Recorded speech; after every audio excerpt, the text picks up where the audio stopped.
people don't matter, so the Devarajas meet at their royal durbar, among themselves, and they said, my kingdom and your kingdom will now create ASEAN. Our peasants, we don't care. Nobody consulted us whether we wanted to be ASEAN, in ASEAN.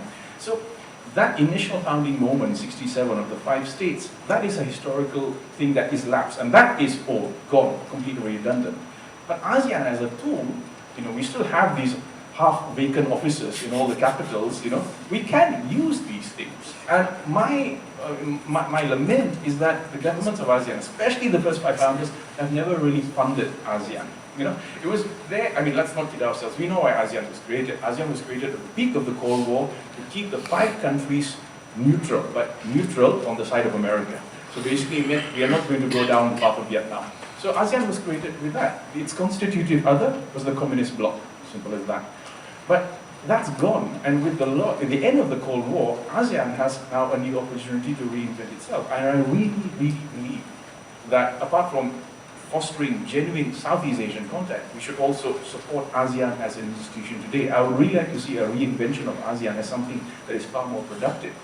So when we talk about Southeast Asia as a region, I don't mean Southeast Asia purely as a neat block, but to go back to the historical fissures, there are certain historical commonalities that bring us closer together. Of course, the grey border zones, Burma, India, or Southeast Asia. India, so you never quite know. But that's the interesting thing about Burma and Vietnam, because they straddle this grey zone.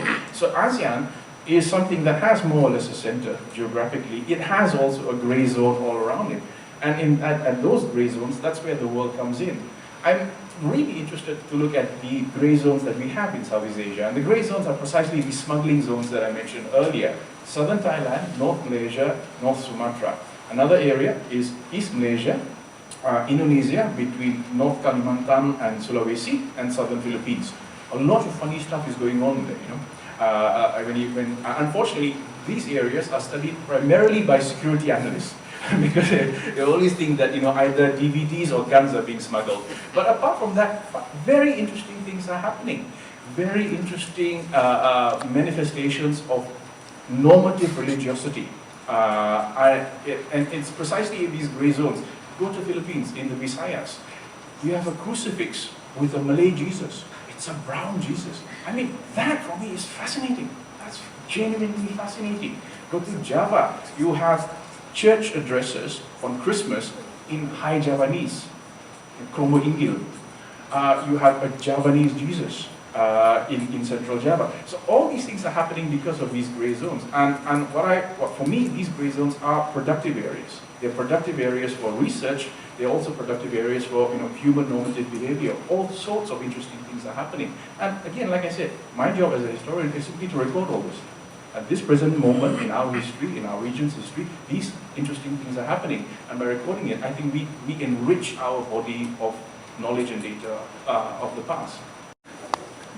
If you look at the sort of nationalist discourse that we have in Southeast Asia, and thank you very much for that question, because when we look at the nationalist discourse that we have in much of Southeast Asia, we have a peculiar sort of nationalism here. We have a nationalism that's predicated on the logic of the state. Logic of the state. So you go to school and tell you this is your state. These are the boundaries of your state, and this is your state. But then, on top of that, are made all sorts of ethnic claims as well. That your community owns this state, other communities don't. And unfortunately, this has become the norm in many parts of Southeast Asia. And this sort of association between ethnic identity and belonging, and territoriality and claiming the soil, I think in the long run makes for very bad and also very dangerous politics. That's the negative side of what's happening. If we don't interrogate the process, we're actually allowing a lot of these ethno-nationalist discourses to remain. You don't have to go very far. You just look at what's happening in Malaysia today with the rise of a very virulent form of ethno-nationalist politics, where claiming belonging and citizenship is actually based on some very essentialist notions of my community being here first, and so we have rights above you and everyone else. Of course, that's problematic, especially in the context of Peninsular Malaysia, because the people who were there first were the Orang Asli. But this sort of dangerous politics is not unique. Practically all countries in Southeast Asia have this problem. Bob Taylor's book on the evolution of the state in Burma ends with a very interesting conclusion. The reason why Burma has always faced crisis, especially from 1963 onwards, is because the quote-unquote solution to what was called the Burmese problem was a Burmese solution. But Burma is not just made of Burmese, ethnic Burmese. It's made up of more than 20 major ethnic nationalities. And you cannot propose one ethnic solution to what is actually a very plural, diverse country. We forget the fact that all societies of Southeast Asia, all the nation states of Southeast Asia, contain in them very, very plural and complex societies. People who are not only mixed in terms of different communities, but even the communities themselves need to be problematized. That's why I'm so worried about the Peranakan Museum over here. Apologies to anyone who's involved in the Peranakan Museum project. I'm worried about the Peranakan Museum here and the Peranakan Museums in Malaysia for one simple reason. They tend to repeat, I think, the mistake that the Peranakans are one community. The Peranakans are not. That's the whole point. Peranakans, I'm a Peranakan, I'm a Jawi Peranakan. Peranakans are mixed. We are hybrids. You call us, a bad name, you can call us mongrels. We are mongrels. Tell me, have you seen a pure mongrel in your life? No, by definition, we cannot be pure because we are mixed. Our language, our culture, our dress, all our norms, cultural, religious, sartorial, are mixed. And that's the thing that enriches the Peranakan community. But when you foreground one community as the definitive Peranakan community, if in Singapore you say only Peranakan Chinese are Peranakans, well, what about the Peranakan Indians, Arabs, Eurasians, and the rest? They are Peranakan too. I mean, I would argue that all of Southeast Asia is Peranakan in that sense. All these cultures have interpenetrated and overlapped for the longest time. Maybe what we should do is, do compulsory genetic blood testing for the entire citizenship of Southeast Asia just to prove this. I would love to have the results and then go to all the ethno-nationalist, politicians and say, you see, there's no one who's pure. That's good. So, yeah, of course. Southeast Asia is interesting because in two respects. One, as a sign, it denotes a space. But two, it's a particular sort of sign because it works in the discourse of geography. So it's a locality and it's a positioning. Southeast Asia is only southeast if there is a center to Asia. And I'm not sure whether the people who live in Central Asia know they live in the center of Asia. So who decides where's the center? And now you have to be politically correct, especially when you talk about Middle East. You can't call it Middle East anymore. If I write Middle East, I get lambasted by all my colleagues. It's not Middle East, it's West Asia. Oh, sorry. So Southeast Asia is, of course, its location vis-a-vis Central Asia, that is entirely artificial. We know that. And again, it's proof that we've inherited the vocabulary which we did not invent, because I don't think at any point in the history of this region, the people of this region thought they were at the southeast of anything. That's why, again, like I said, when we look at our history and geography, now of course the problem is the history and geography of our part of the world, this part of the world, has always focused just on itself. We thought we were the center. Our ancestors thought they were at the center of the world. But I'm not saying that one geography has to be more correct than the other. I'm just saying that it's interesting to actually compare these multiple geographies vis-a-vis each other. And till today, someone can do a research project on the history of geography. I'll give you an example. I don't have a map. Oh God. If you know where Kelantan is, yeah? Now, if you know where Kelantan is on the northeast coast of Malaysia. Just north of Kelantan, on the Thai side, is Patani. Actually, when I first started doing fieldwork, many years ago, I was in a fishing village in Kelantan. And they have a very different geography. Because when the Kelantanese refer to Patani, which is to the north, they say it's to the west. Because their north is the sea. The sea is the north.